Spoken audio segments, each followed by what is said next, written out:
Assalamualaikum warahmatullahi wabarakatuh. Waalaikumsalam warahmatullahi wabarakatuh. Alhamdulillah wa syukurillah wa salatu wassalamu ala sayyidina Rasulillah Muhammad ibn Abdillah wa ala alihi wa sahbihi wa wala amma ba'd. Saudara sekalian yang saya hormati, bagaimana kabar pagi ini? Sehat? Sehat. Alhamdulillah. Baik, sebelum kita mulai perkuliahan kita berdoa dulu, setidaknya membaca Al-Fatihah kepada guru-guru kita, orang-orang yang telah memberikan kita ilmu. Semoga apa yang mereka ajarkan dan apa yang akan kita lakukan pada pagi hari ini mendapatkan manfaat dan itu dari Allah Subhanahu wa taala. Ala diniyah wa ala diniyah salihah. Al-Fatihah.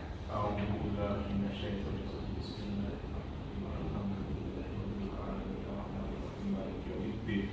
Iyyaka na'budu wa iyyaka nasta'in. Ihdinas siratal mustaqim. Shiratal ladzina an'amta 'alaihim. Amin. Baik, saudara sekalian, pada pertemuan yang ketujuh ini kita akan membahas tentang ilmu qiraat. Ilmu qiraat mungkin cukup asing ya bagi kita yang berada di Indonesia untuk belajar ilmu qiraat. Oleh karenanya saya sebagai dosen pengamat taklim ulumul Quran akan memperkenalkan kepada saudara sekalian tentang ilmu qiraat. Apa itu ilmu qiraat? Kita review dulu ya. Jadi kita tahu bahwa Al-Quran diturunkan kepada Rasulullah SAW itu bukan dalam bentuk fisik, tapi dalam bentuk suara. Nah, kita lihat ini salah satu contoh tulisan-tulisan Al-Quran pada masa lalu yang memuat berbagai macam ragam bacaan. Mungkin kita akan bisa melihat di sini. Coba sama-sama belum tahu ya. Ada yang bisa membaca ini? Bisa, Pak. Silakan coba dulu. Coba. Ini masuk Quran yang dulu yang tidak ada harokatnya, titiknya juga tidak ada. Tidak ada. Ini saya akan mencoba ya, Nah, jadi wattaqullah wa yu'allimukum, ini wa yu'allimukumullah wallahu bikulli syai'in alim. Terus wa in kuntum ala safarin walam tajidu katiban farihanun minun maqbudah fa in amina ba'dukum ba'dan falyu'a dilladhi tumina. Ya, sini amanat tahu wal yattaqillah dan sebagainya. Jadi ini ayat yang terpanjang dalam Al-Qur'an dan kemudian ini baris berikutnya. Kita perhatikan di sini. Di sini tidak ada titik yang menjadi pembeda dari huruf maupun harokat yang bisa membedakan mana yang a, i, u dan sebagainya. Itu nanti kita akan bahas pada pembahasan tentang manuskrip ya, tentang manuskrip. Kita sekarang bahas tentang qiraat dulu. Baik, kalau kita lihat semacam ini, maka orang ini terbuka sekali ya perbedaan bacaan yang terjadi. Mungkin saya contohkan, nanti kita akan belajar perbedaan bacaan itu apa. Kita akan contohkan. Umpamanya wattaqullah wa yu'allimukumullah wallahu bikulli syai'in alim. Ini umpamanya syai'in alim ini ya, syai'un.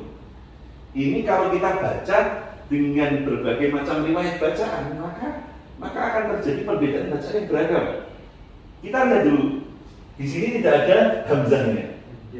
Ya kan? Hamzah, kita ingat hamzah itu bentuknya seperti kepala ain begitu ya, nggak ada hamzahnya ya. Jadi di seluruh Al-Quran kuno manuskrip tidak ada yang namanya huruf hamzah. Maka kita lihat, kalau umpamanya kita membaca dengan bacaannya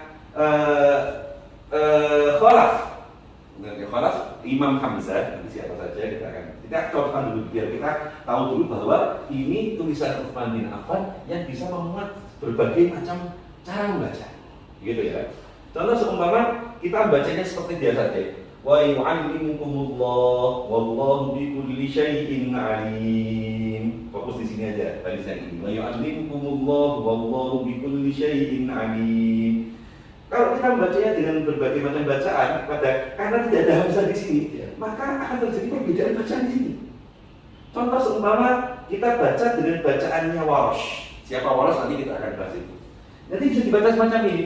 Wallahu bikulli syai'in alim. Panjang. Kalau kita biasanya kan bacanya pendek. Wallahu bikulli syai'in alim. Kalau waras ada dua, nanti wallahu bikulli syai'in alim, dibaca juga dengan isbaq, wallahu bikulli syai'in alim. Panjang ya. Kenapa panjang? Nanti kita akan bahas itu. Oke, terus kalau kita membacanya dengan bacaan khalaf al-ashir, siapa? Nanti kita akan bahas itu contohnya dulu biar kita tahu bahwa oh ternyata mushaf ini bisa merangkum berbagai macam bacaan. Ya. Kalau kita baca dengan khalaf, salah satu rawinya namanya Idris dari Thariq Mutawwini, kita akan bacanya di saktah di sini. Ada saktah itu apa? Siapa yang tahu saktah? Anda. Bukan. Saktah itu adalah oke. Selama berapa? Satu alif itu berapa harakat? Dua harakat. Oke sih.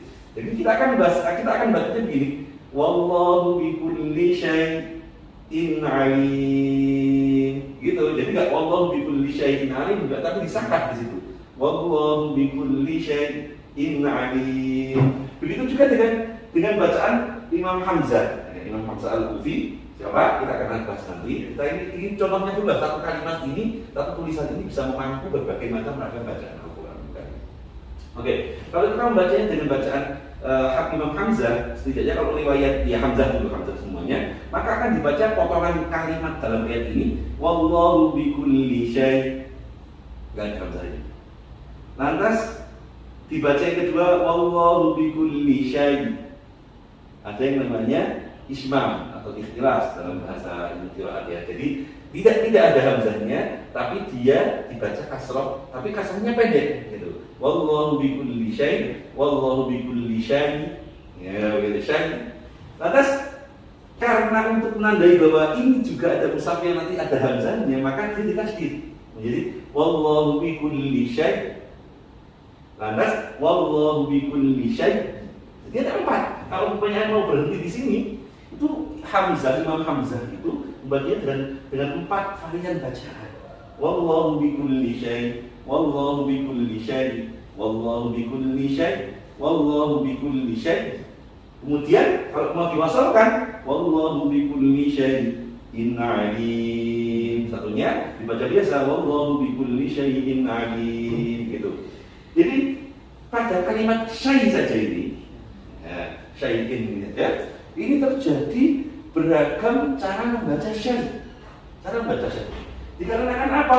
Tadi tidak ada hamzah di sini. Tidak ada hamzah di sini. Jadi yang tadi saya ungkapkan, ini kenapa kok ada bacaan panjang, ada bacaan saktah, itu semua karena hamzah. Tadi karena hamzah itu penyusup kecil-kecil tapi merusak semuanya. Iya karena hamzah. Andai nggak ada hamzah santai aja, kan ada hamzah akhirnya semua kacau balau nih, semua kacau balau. Hamzah itu kalau secara bahasa namanya tekanan, hamzun ya tekanan. Tekanan dari apa? Tekanan dari huruf jauf. Huruf jauf itu adalah suara yang keluar dari rongga mulut. Rongga mulut itu berarti mulai dari dada ini ya, dari aksal halqi sampai kepada lisan.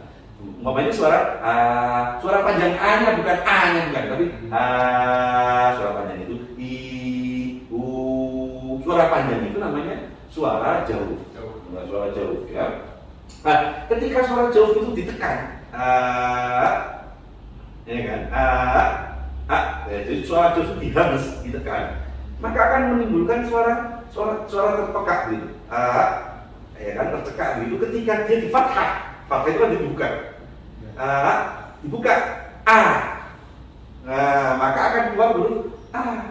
Gitu. Ketika dia dikasroh I. Ya, ketika didhammah juga A, U. Nah, jadi hamzah itu suara huruf jauh, suara panjang, ya, yang tercekak, dihams, didhammah atau dihams, gitu. Nah, ini salah contoh saja bahwa mushaf yang ditulis oleh Utsman bin Affan atau mushaf imam itu bisa mampu, bisa memuat semua cara baca Al-Quran pada masa itu. Oleh karenanya, baru setelah mushaf ini ditulis, lantas disebarkan di berbagai penjuru dunia Islam, maka bacaannya berbeda dari berbagai macam umat Islam atau cara baca umat Islam itu harus sesuai dengan apa yang dituliskan itu. Teori ilmu Al-Qiraat atau cara baca Al-Quranul Karim itu diteorisasikan, kita akan langsung saja, oleh satu orang yang namanya Uthman Ad-Dani. Oke, Ad-Dani ini orang Andalusia. Andalusia itu Spanyol ya. Jadi kalau ada penyuka Real Madrid, Barcelona, Valencia, kota Dania itu berada di dekat Valencia, Lantas kemudian yang paling terkenal yang banyak digunakan dalam dunia Islam itu adalah syarah atau penjelas dari kitabnya Ad-Dani ini, yakni yang dikenal sebagai nama Asy-Syatibi. Asy-Syatibi juga orang Spanyol juga. Syatibi itu kalau kita lihat dalam bahasa Spanyolnya Sativa, kota Sativa. Ya, kalau kita umpamanya hitung semua deh, kita hitung semua. Umpamanya ada 10 yang dianggap sebagai bacaan yang paling sahih dalam bacaan Al-Quran. Maksudnya bacaan sahih itu apa? Bacaan Al-Quran yang diperkenankan untuk dibaca ketika sholat. Itu bacaan yang sahih ya. Jadi yang boleh, yang lainnya tidak boleh. Dalam sholat ya, tapi kalau dalam selain sholat boleh. Nanti ada yang namanya qiraat dan sebagainya. Kita akan bahas nanti. Ya, 10 itu setidaknya di Madinah ada yang namanya Imam Nafi sama Imam Abu Ja'far. Abu Ja'far sama Imam Nafi di Madinah. Di Makkah ada Imam Ibnu Katsir. Di Basrah ada yang namanya Imam Abu Amr dan Imam Ya'qub ya. Terus nanti di Damaskus satu namanya Ibnu Amir. Lantas di Kufah itu ada Imam Asim, ada Imam Hamzah, ada Imam Al-Kisai, satu lagi Imam Khalaf. Oke, dari 10 itu Ad-Dani mengambil 7 saja.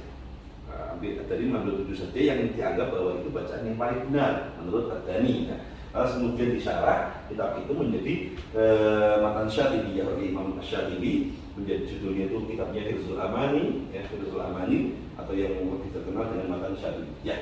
Nah, Matan Syatibiyah itu isinya adalah penjelasan dari kitab Ad-Dani tadi yang menjelaskan teknik-teknik atau teori-teori cara membaca Al-Quran Karim menurut imam yang 7. Ya, menurut imam yang 7. Gitu. Lalu kemudian berikutnya itu kembali berkembang. Yang paling fenomenal itu di tangan atau finalnya itu di tangan yang namanya Ibnu Jazari.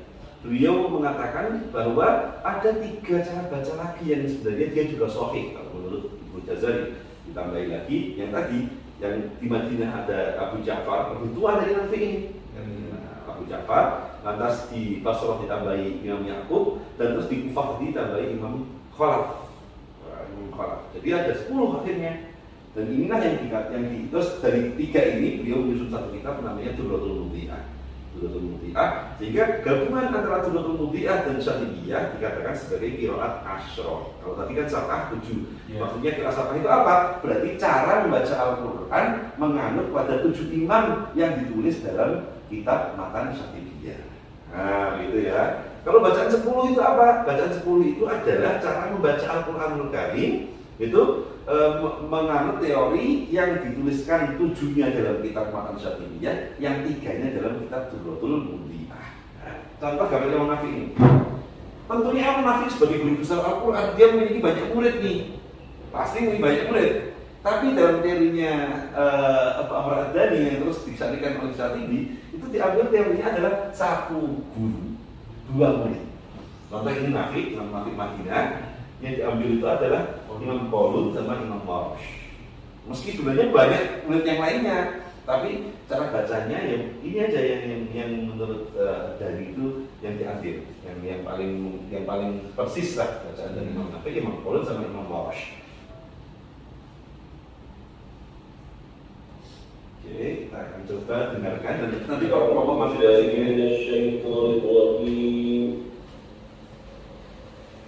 Bismillahirrahmanirrahim.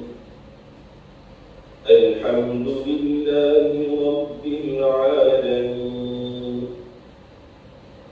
A'udzu billahi minasy syaithanir rajim. Bismillahirrahmanirrahim. Alhamdulillahi Rabbil Alamin. A'udzu billahi minasy syaithanir rajim. Bismillahirrahmanirrahim.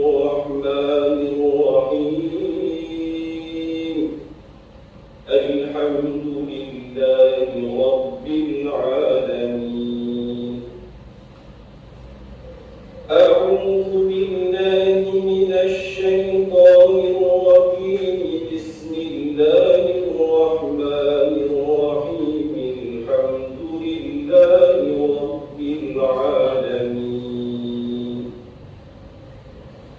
الحمد لله رب العالمين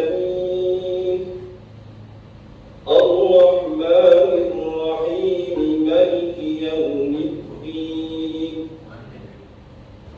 الرحمن الرحيم مالك يوم الدين الرحمن الرحيم مالك يوم الدين الرحمن الرحيم مالك يوم الدين الرحمن الرحيم مالك يوم الدين إياك نعبد وإياك نستعين اهدنا الصراط المستقيم اهدنا الصراط المستقيم اهدنا الصراط المستقيم صراط الذين أنعمت عليهم غير المغضوب عليهم ولا الضالين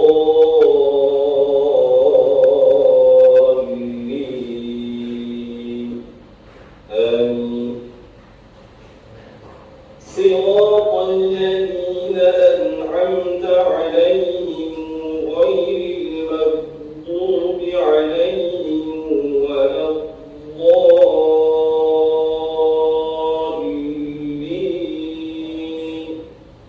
آمين صراط الذين أنعمت عليهم غير المغضوب عليهم ولا الضالين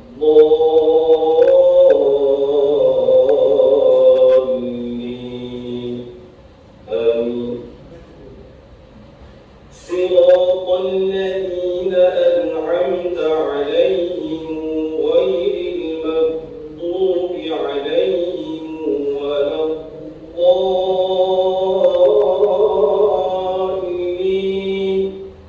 آمين صراط الذين أنعمت عليهم غير المغضوب عليهم ولا الضالين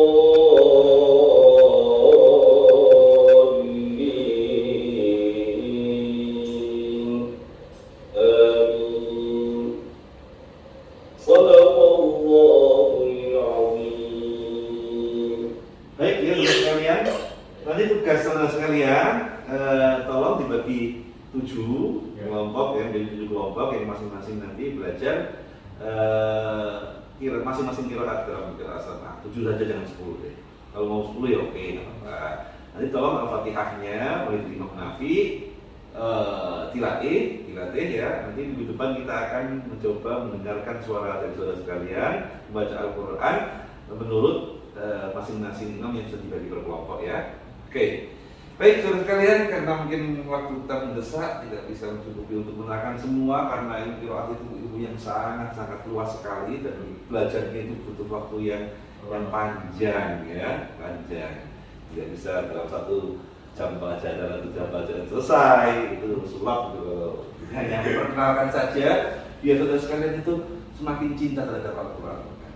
Jadi semoga saja lah dengan pembelajaran qiraat ini semakin kita mencintai Al-Quran dan dengan cinta itu semoga kita digolongkan oleh Allah menjadi ahlul Quran, ahlul wa khassatullah. Amin. Demikian dari saya. Wabillahi mohon maaf. Allahumma fiqh ila Assalamualaikum warahmatullahi wabarakatuh. Waalaikumsalam warahmatullahi wabarakatuh.